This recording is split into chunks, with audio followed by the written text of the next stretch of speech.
I cannot speak about yesterday, which is really challenging because of what I witnessed in here. I'm going to not talk about it,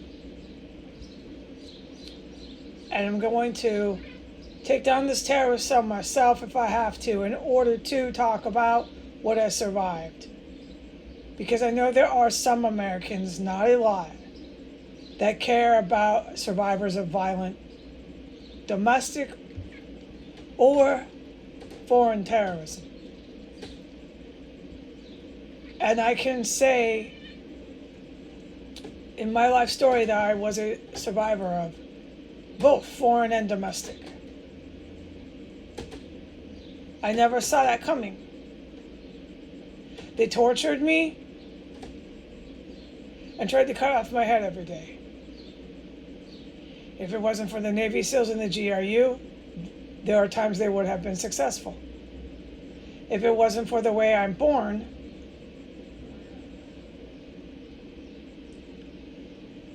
I would have passed away from the poisons that they use. That I just witnessed one of the terrorists that's been poisoning me, free and easy, still roaming the stairs.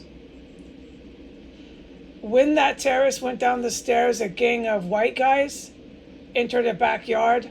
I don't have to report it, but I can right now.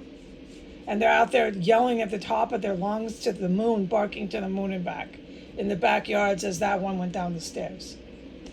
Just to say, but I don't have to because the special forces don't need me to do that. The whole world can fucking hear these motherfuckers. I'm in a really, really dangerous city that supports violent Islamic terrorism.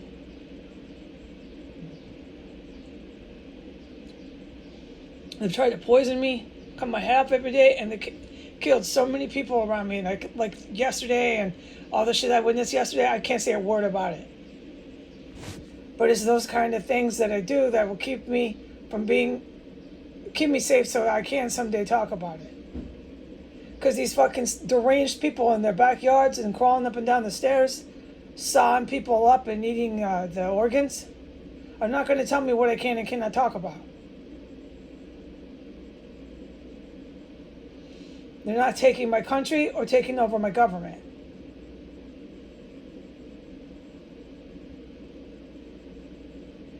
As for now, I'm still trapped in the room, okay? I can't come out, but I can't say how long. Because what I said the other day, there's going to be serious WMDs used. I'm betting pretty soon. So I got to be real careful with what I'm talking about on the internet right now. I strongly fucking feel and believe that. Right?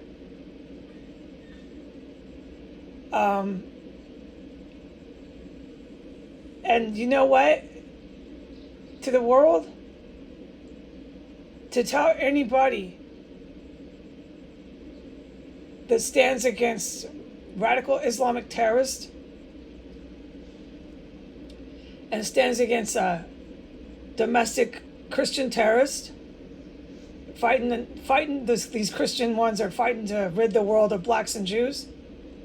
To tell anyone who opposes that, like truly does, which you can see through my actions, there weren't a lot of people in the U.S. that truly stood against that. You can clearly see what happens to people who do. Like, look what they did, right? So, look, their lies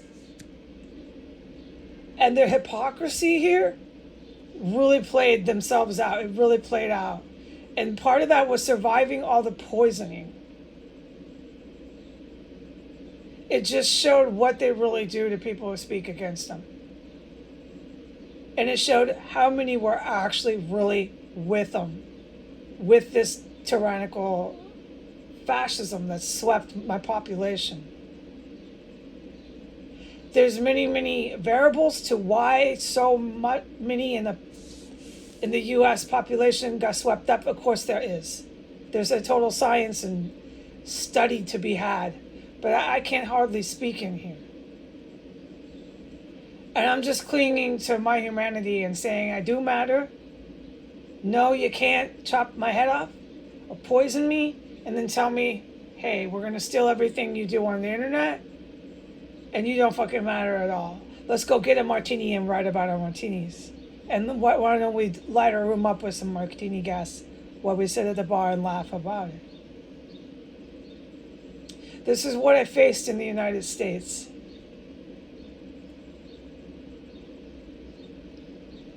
But by sticking to my standards and never giving in and never giving up, I was able to help the military generals completely and utterly stop this neo-Nazi military who had joined forces with radical Islam. We completely stopped them dead in their tracks. They will not set out to do anything they planned. What they have now is a whole bunch of politicians on the fucking TV. I hope they're happy with that, because that's what they're going to get. And that's all I'm going to say. Goodbye.